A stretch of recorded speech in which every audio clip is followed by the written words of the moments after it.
Awesome. This is WZRD Chicago 88.3 FM. And we have with us at WZRD via Zoom, Briana Payton. She is the Senior Policy Analyst for the Illinois, for the Johnny Appleseed organization, right? But you do work with the coalition, the Illinois Pretrial Fairness Act coalition. Yes, I'm the Senior Policy Analyst at the Chicago Appleseed Center for Fair Courts, and I work with the Illinois Network for Pretrial Justice. Okay, Illinois Network for Pretrial Justice. Okay, so tell us your role in both the organizations. So what do you do across organizations, and what is your what are you doing for each of these organizations? Yes, so the Chicago Appleseed Center for Fair Courts is a member organization of the Illinois Network for Pretrial Justice. Mm-hmm. So at Appleseed, I am our main representative in the Coalition to End Money Bond, which is based in Cook County, and the Illinois Network for Pretrial Justice, which is a statewide network that advocates for pretrial justice reform and mainly the Pretrial Fairness Act. At Appleseed, I work on the Pretrial Fairness Act campaign, but I also work on other projects related to criminal justice reform, including restorative justice, issues around gun prosecution, electronic monitoring. But then I represent us at the coalition to do work around the Pretrial Fairness Act. Mm-hmm. And how did this? How many years has it been that people have been working to eliminate money bond? It's been at least 6 years now. The Coalition to End Money Bond officially formed in Cook County in May of 2016. And of course, there were efforts leading up to that to organize that coalition.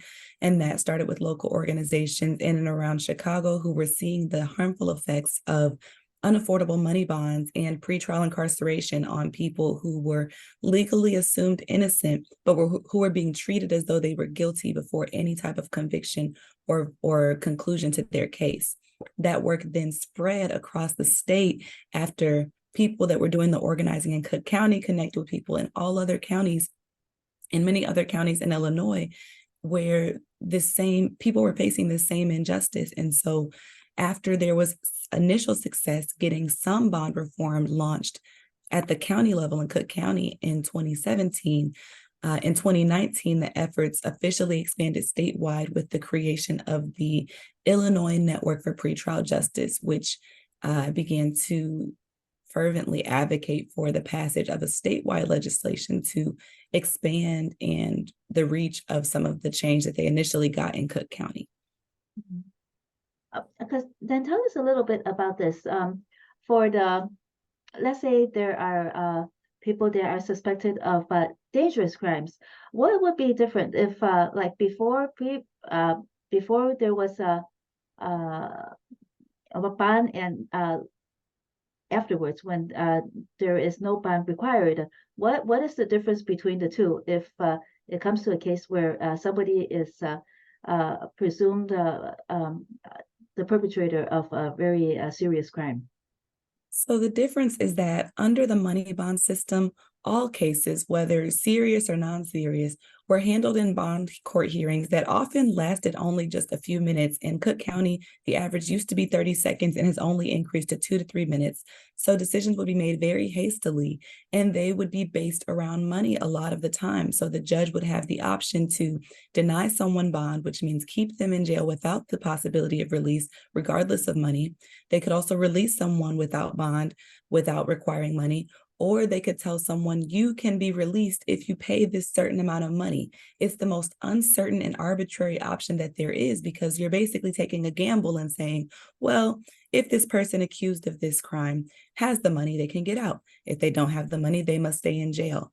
Under the Pretrial Fairness Act, that middle ground, that murky, arbitrary option is being removed. And in the case of serious crimes where there is a concern about community safety or a risk of fleeing prosecution, the judge has to look at the facts and hear from both sides, defense and prosecution, during a robust hearing, and then make a final and, well, not final, it can be appealed, but a concerted decision that someone is either going to be jailed before trial or released before trial, and money will not play a role.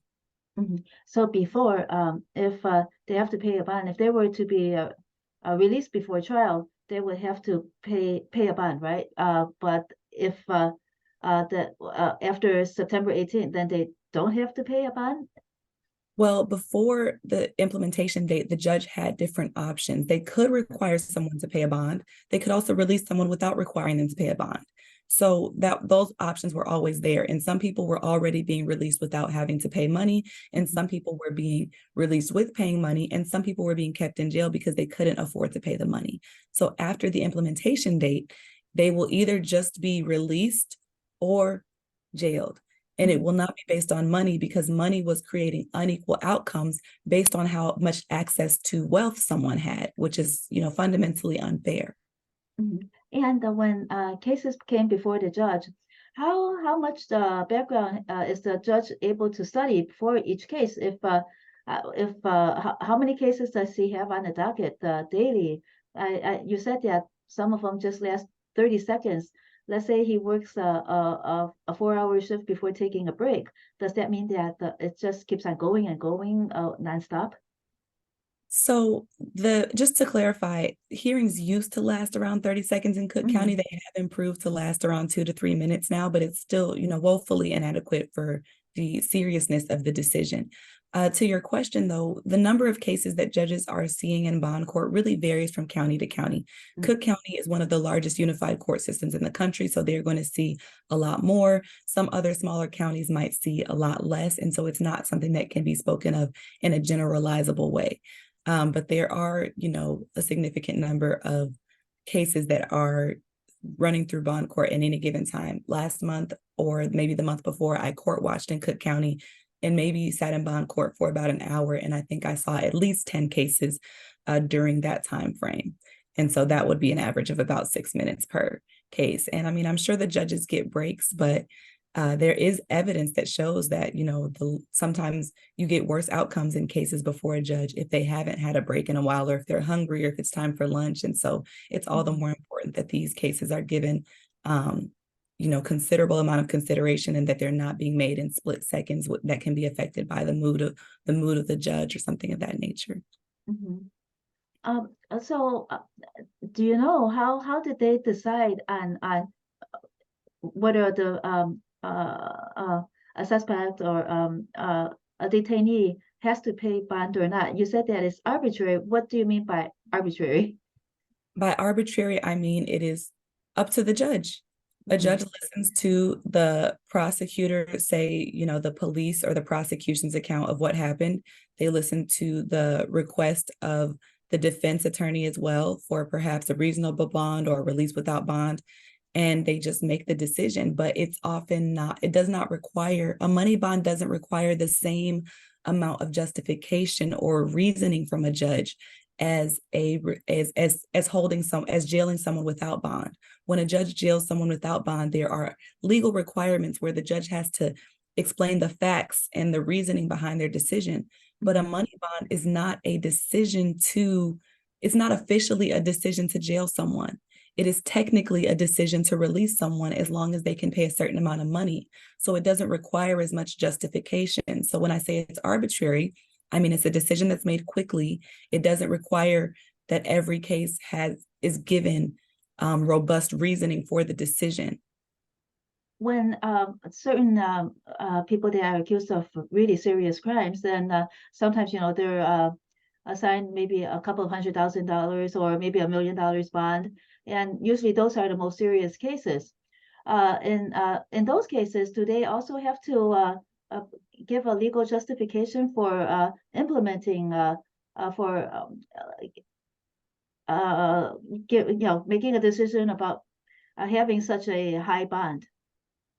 No, they may say that it's because of danger to the community, but it's not the same legal requirement. No matter how serious or non-serious the crime, there's not the same legal requirement for justification for a money bond as there is for jailing somebody without bond, because a money bond, no matter how high it is legally and technically a condition of release. It is the judge saying you can be released as long as you pay this amount of money. So it's never going to require the same amount of justification that the decision to jail someone without a bond does.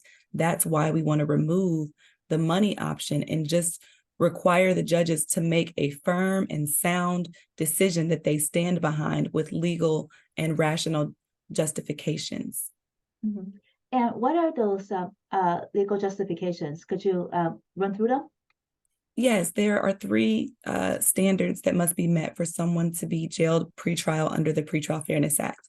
One is that a person must be accused of a qualifying offense or a crime that has been decided is serious and involves that invokes a concern about safety. So there's a concern about the risk of harm to another person or the community, or a risk of willful flight from prosecution.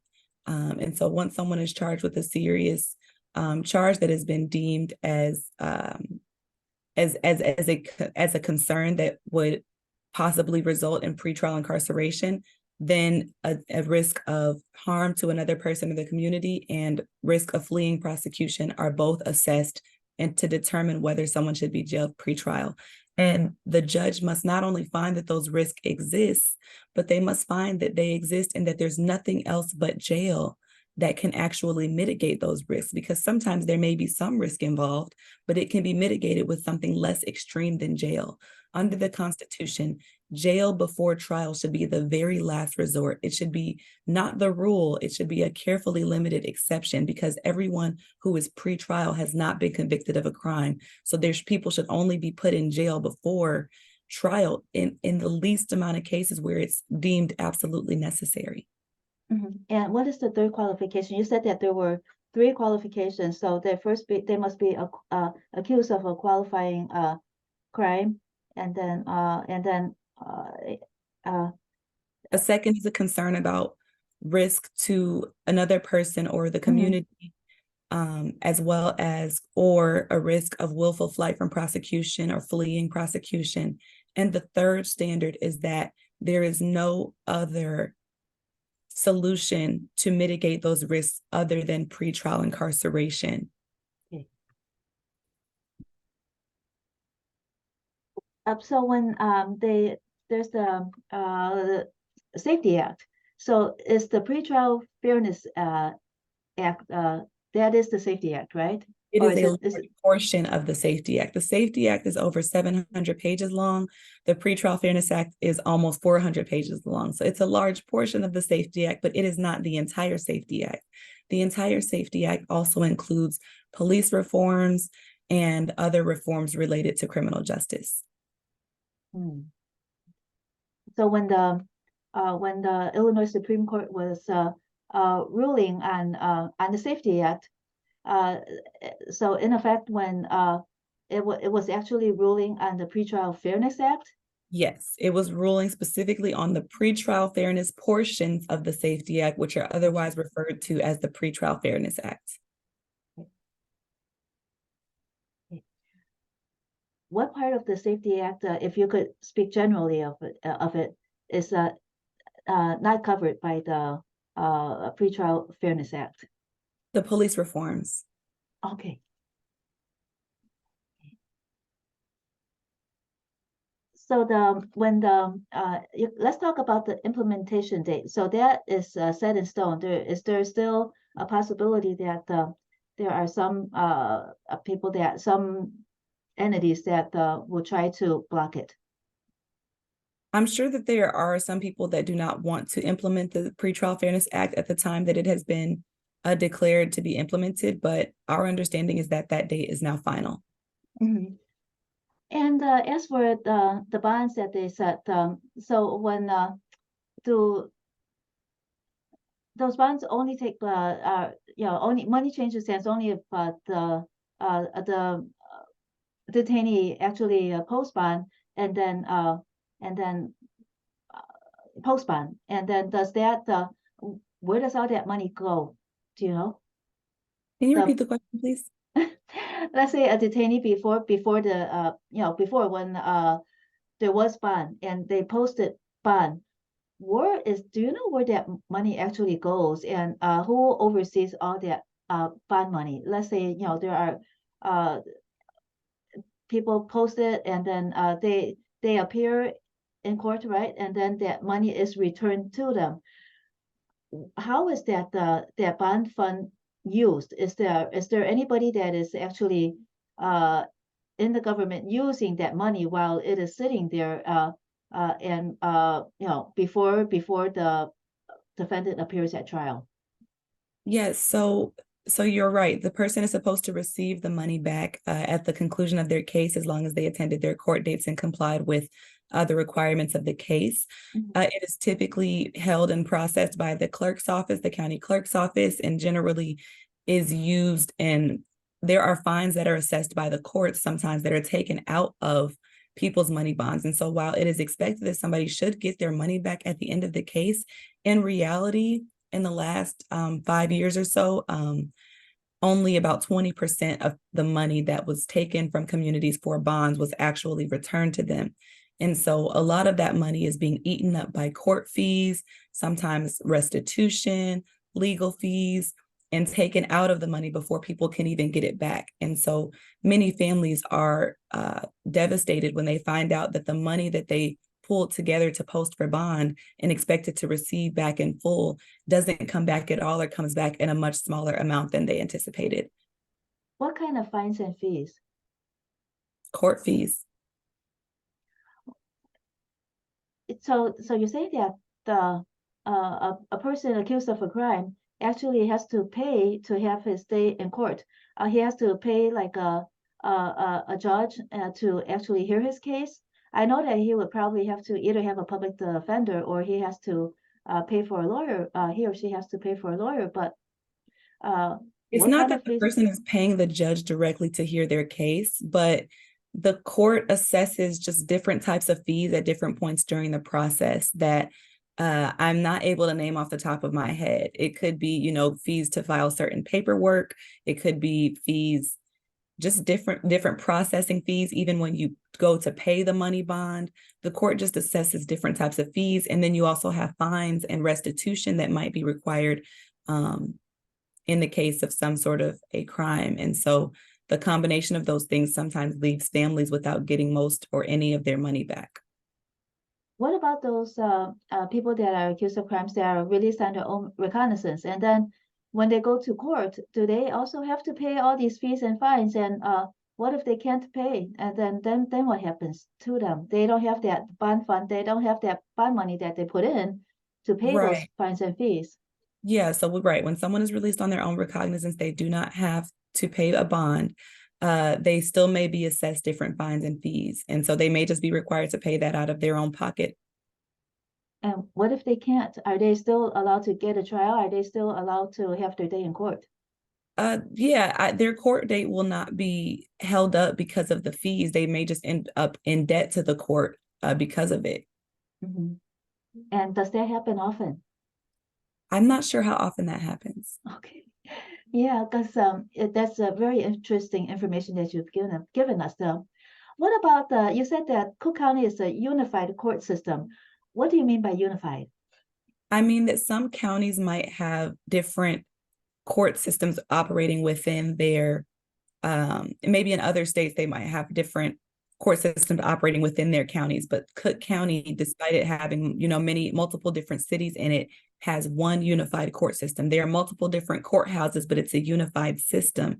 And so that's what I mean. It might be a little bit more decentralized in some other jurisdictions or in other states across the country. Okay.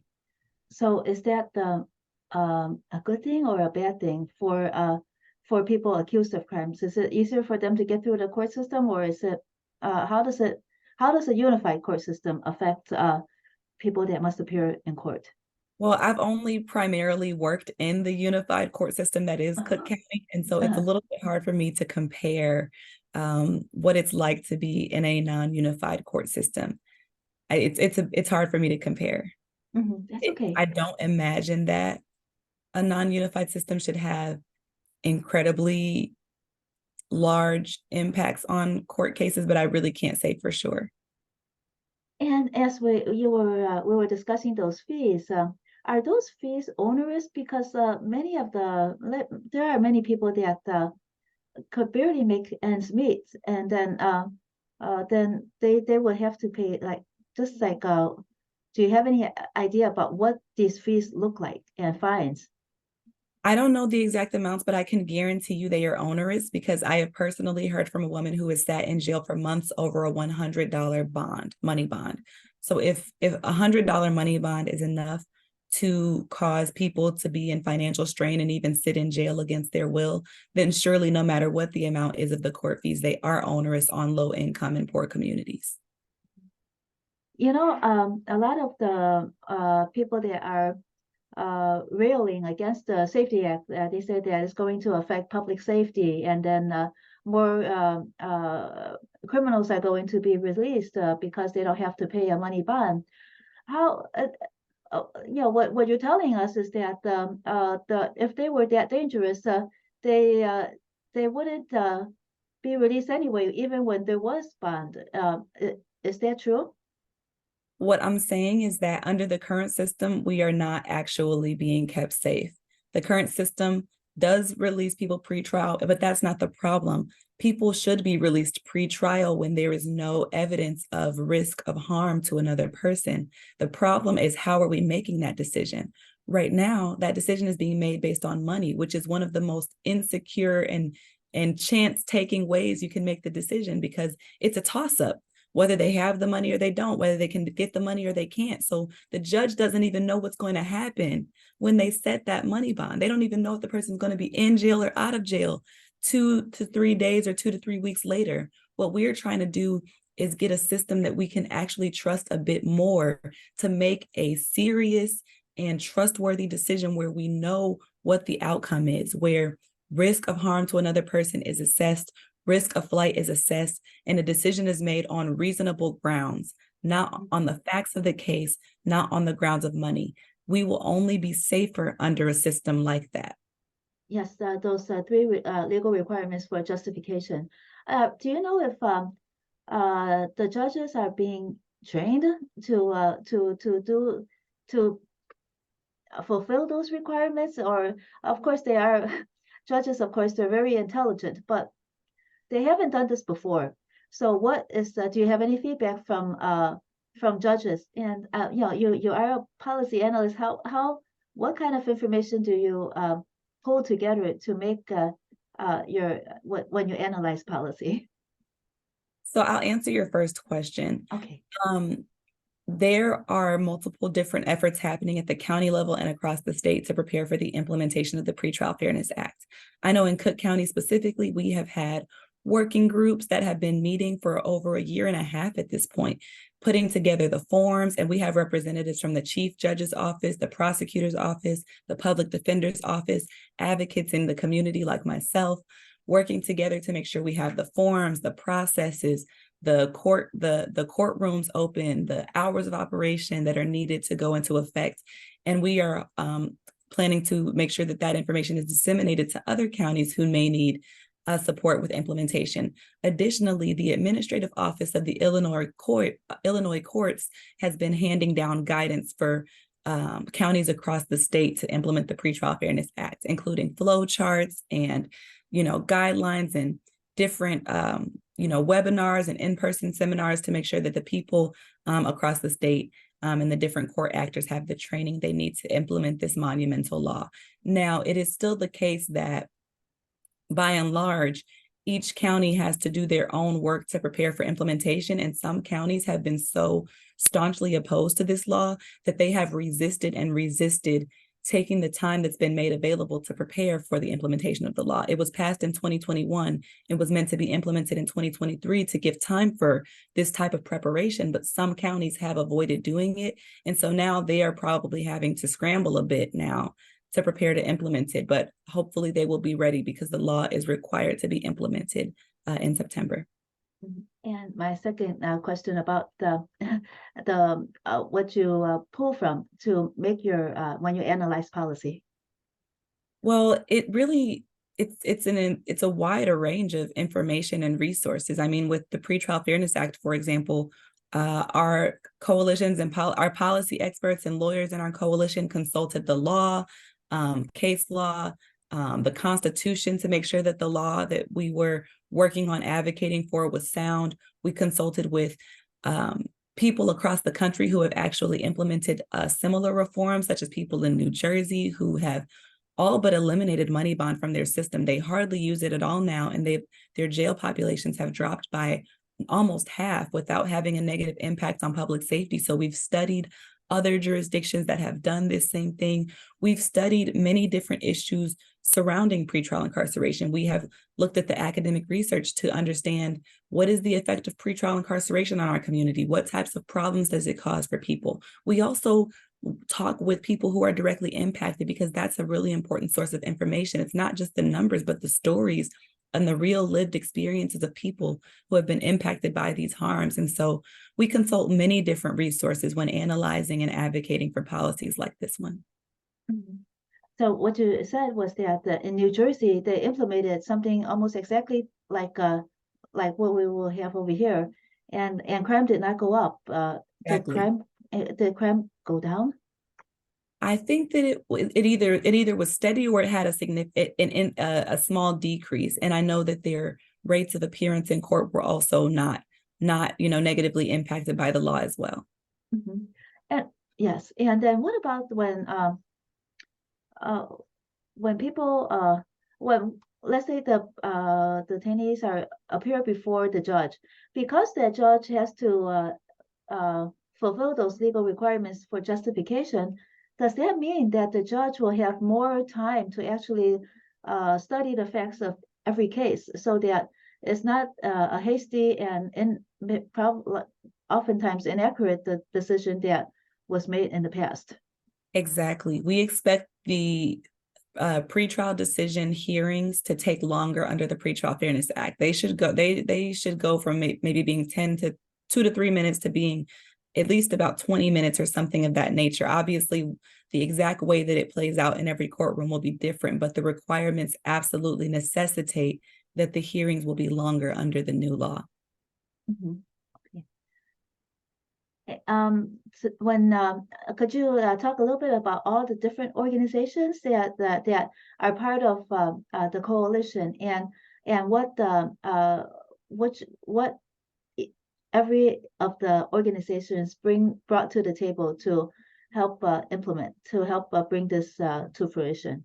Sure, I can speak in general about it. We have over 40 member organizations, so I'll spare you listing all of them, but just at a categorical level, we have faith organizations, policy organizations, community economic development organizations, legal organizations. We have members organizations that advocate for and serve victims of gender-based violence, domestic and sexual violence.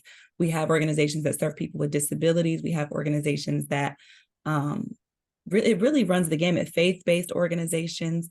And so, and they're based in all different parts of the state: Cook County, Waukegan, Rockford, East St. Louis. And everyone did bring something different. The policy organizations did a lot of research and analyzing the data to make sure we were understanding this at a systemic level. The faith organizations really brought the voice of the moral justice behind this cause to the forefront and activated people of faith in this movement. Community-based organizations went door to door talking to people about these issues and helping them understand what's true about it, and not just what they were being told in fake newspapers from right-wing organizations. The legal experts in the coalition really helped do the research around the constitutionality of the law and how it would actually play out in the courtrooms. So and then the most importantly, directly impacted people who have experienced this helped us to always be reminded of the stakes of the work that we're doing, that this is not just about policies and laws, but this is about real people, real families that have been torn apart and devastated by this systemic injustice, and that we had an opportunity to do something different and so much better for our communities. Mm-hmm. As for the right wingers, I know you can't speak on their behalf, but they're saying that it will bring more more crime to the community, because it'll be an open door, a revolving door policy. But what you're saying is that it's not a revolving door. It will be actually you have a better focus on every aspect, a better understanding of the case for the judge before he or she makes the decision. So Yes, it's not. it'll be a better understanding. It'll be a more sound decision, because like I said, when a judge sets a money bond, they don't even know if the person's getting out or not.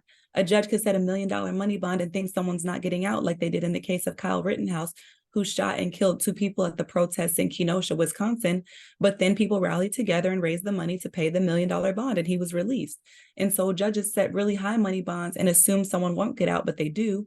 And to the contrary, judge may set a very low money bond, like the one that was $100, and expect that surely someone's family can come up with that. And instead, that person sits in jail for months. And the harms, everyone focuses so much on the harms that they think will come from releasing more people. But so few people talk about the harms that are caused by incarcerating so many people who pose no threat to anyone else. They lose their jobs, they lose their homes, they sometimes lose custody of their children. Some people lose their mental health, their physical health, and even their lives, because the suicide rates in jail are 3 times that of the general population. And those suicides often happen in just 1 week of being kept in a jail because the conditions are so torturous. And so when we talk about public safety, we have to include the safety of the people who are also being accused and people who are put in jail before trial, because they are members of our community too, and they are legally innocent. And many of them may be found not guilty, or their case may be dismissed in the end, but we are allowing them to be treated as though they are convicted. And even people who are convicted should not be kept in such deadly and dangerous conditions. And so we have to broaden what we mean when we talk about public safety and make sure we're looking out for the safety of everyone. In your studies of policy, when we did have money bond, did like more money bond or the money bond system, did that help decrease crime when No, it there did was? not. No, it did not. In Cook County, we have already implemented some level of bond reform in Cook County in 2017. And the use of money bonds and pretrial incarceration significantly decreased after the General Order 188A in 2017. And so there were way fewer people that were harmed by being kept in jail. 2,000 fewer people on any given day were in Cook County Jail after that bond reform went into effect. But there was no rise in crime rates, and there was no significant effect on court appearance rates or rearrest rates for people that were released pre-trial. Over 99% of people were successfully released back to their communities. And that was in 2017, you said? Yes, in Cook County. So right now, when people say that there are shootings everywhere and this and that, and right now the bond system is still arbitrary, right? But then we hear that a lot of like, let's say the state's attorney does not press charges and people are released. That does not really have anything to do with what you're advocating for, because that is totally separate.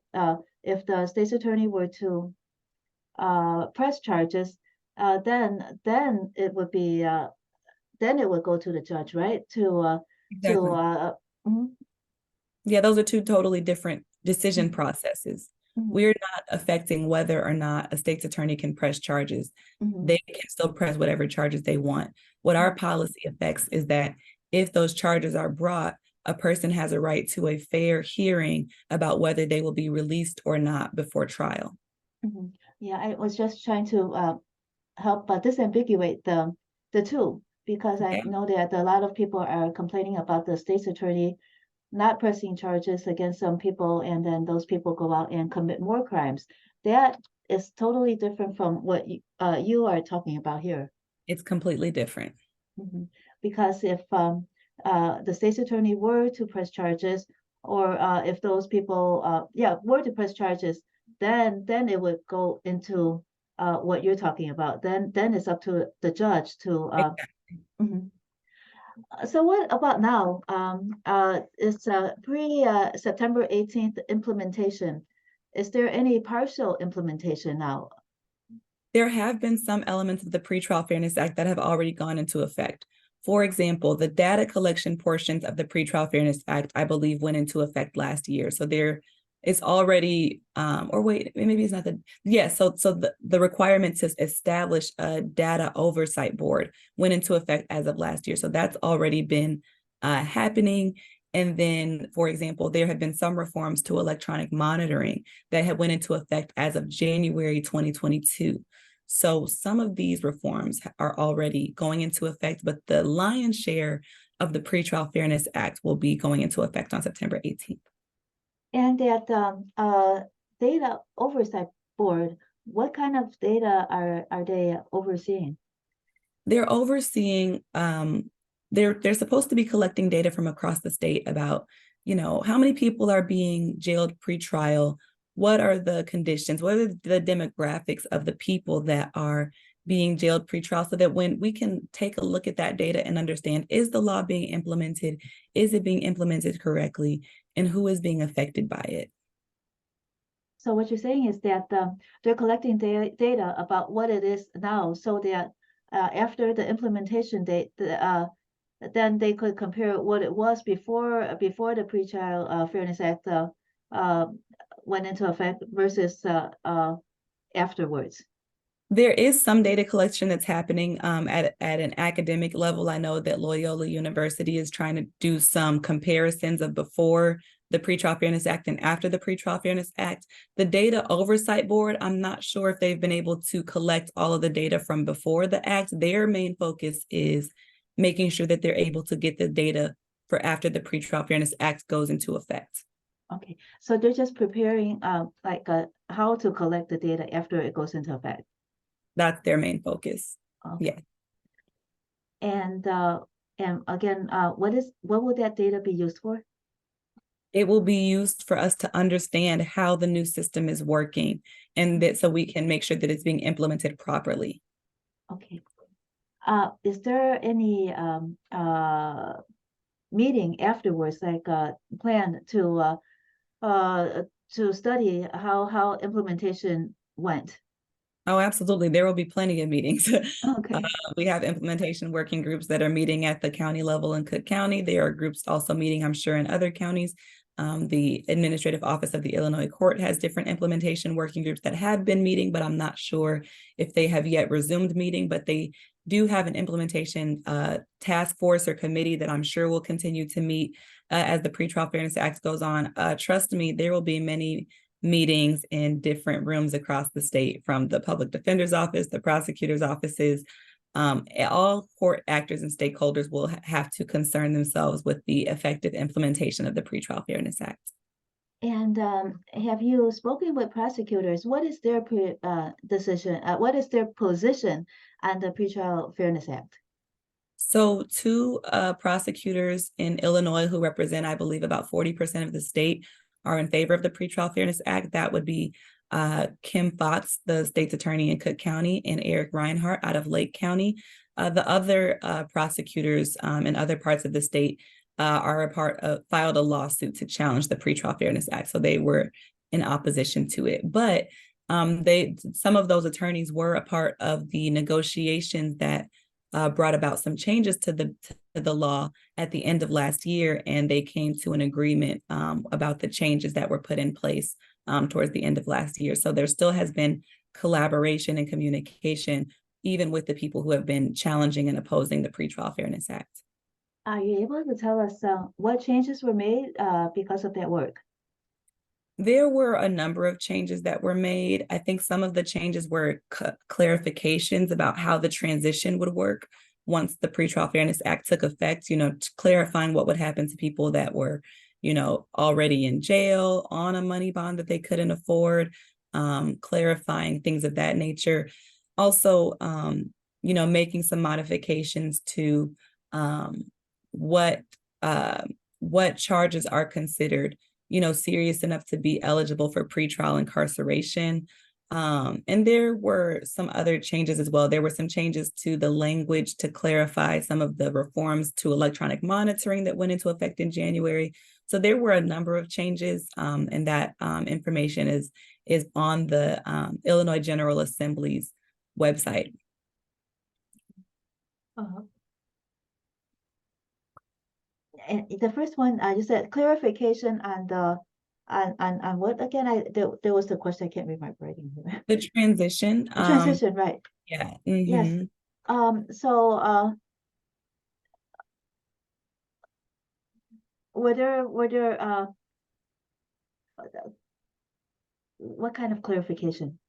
Just like what For issues were? example, so for example, they clarified that they brought some order to what would happen with the hearings, that people who are currently incarcerated would be entitled to a new hearing under the Pretrial Fairness Act. And I believe this in the legislation that they've categorized people that were eligible for new hearings and put timelines on when they would be eligible to get those new hearings based on, what they were charged with and things of that nature. And how big is that population that is in jail right now and that could be eligible for a hearing? Across the state, I'm not sure. I believe in Cook County, it's over 5,000 people are in Cook County jail. But across the state, I would have to look that number up. I know that every year, over 250,000 people go through Illinois jails, but that's not how many people are in the jail at one time. And what about do you have like just an approximate number? I know it should fluctuate, but any approximate number of how many are released on their own recognizance versus how many end up in jail because they have to pay a bond? Do you I have don't any? Yeah, that's okay. But Well, I do know that of the 250,000 people that go through Illinois jails every year, 90% of them are in jail before trial, and over 60% of them are in jail because they can't pay a money bond. And what are your projections for after the Pretrial Fairness Act goes into effect? It's difficult to quantify. We have to kind of wait and see because there are still some factors that are just out of our control. We know who will be eligible. We know that there will be people eligible for rehearings, but we have to wait to see what the judges will decide, what people, even what people will decide to do, because some people will have the option to, seek a rehearing or to still just, work on paying their money bond. And so we have to see who all is going to seek a rehearing, a new hearing under the new law, and then what the decisions of the judges will be. So we all are waiting to see what the numbers will be in terms of release or, pretrial incarceration. How could how are the detainees right now? How are they able to seek a rehearing, another hearing? Do they have to fill out forms? Do they have need someone to help them? So how would they even know about it? Is there any information that would tell them that that's an option available for them pretty soon? So they are not seeking rehearings right now because they won't be able to do it until after implementation. But once the act goes into effect, they will need to consult with their attorneys. Their attorneys are the ones that should have the information to help them file the motion that's needed to request a new hearing. And we've sent a letter to Governor Pritzker to ask him to invest in sending information into all the people that are incarcerated in Illinois to let them know about the new processes and to speak with their attorneys. We are willing to work with him to create those materials. We've already created some materials, but we do not have the resources to print them all and disseminate them into all of the jails and across the state. So we're asking for the governor's help with that part. So we'll see if we're able to get his support. So he has not responded yet? Not yet. Not yet. And what about the people that are incarcerated just because they can't pay the bond? Do you know how many of them actually don't have attorneys, like any percentage? Because if they can't pay a bond, they might not have an attorney either. Or are all of them entitled? Everyone, even under the Bond Reform Act of 2017 in Illinois, everyone is entitled to an attorney and the bond process, and even if it has to be a public defender. Now, it is my understanding that there may be some counties where that's not being put into practice, but I believe that the majority of people do have an attorney. And they won't like go into a massive debt because of their attorney. They would, if they can't afford to pay it, then they'll have a public defender. Yeah, if they have a public defender, there won't be debt because of that. And do you know about the public defender's caseloads? Are they able to dedicate enough attention to every client so that they, for the best possible outcome? For instance, this is what's coming up now to apply for rehearings. That's 5,000 people. That's a lot of people. Yeah, we know that there is not enough, currently there's not enough support for public defenders across the state. We know that public defenders are overburdened and underfunded, especially compared to prosecutors' offices. There is a direct inequity between the way that those two types of offices are funded. And so public defenders perpetually have caseloads that are not quite as manageable compared to prosecutors. So that does set people up to not have fair outcomes in court. And we do know that there will be a need for more public defenders once the Pretrial Fairness Act goes into effect, because they're going to be the ones that are, fighting for these new rights that have been secured by the Pretrial Fairness Act. There is a need for more funding for public defenders across the state. And unfortunately, the only major funding that's currently come down is funding for pretrial service officers who are supposed to monitor people who are released. There hasn't been major funding released to increase the public defenders for people across the state. And that is something that we have advocated for and that we know is desperately needed. Okay. Well, Briana Payton of the yeah, give us you have two titles. Sure. You're better. I'm a Policy Analyst for the Chicago Appleseed Center for Fair Courts, and I am a member of the Illinois Network for Pretrial Justice. And also, if people wanted to learn more about this, where should they go? They should go to www.endmoneybond.org, or they can also visit our campaign website at www.pretrialfairness.org. Okay. Thank you so much, Briana Payton, for joining us on WZRD Chicago 88.3 FM today and sharing so much information. My pleasure. Thank you for having me. You're welcome. Thank you.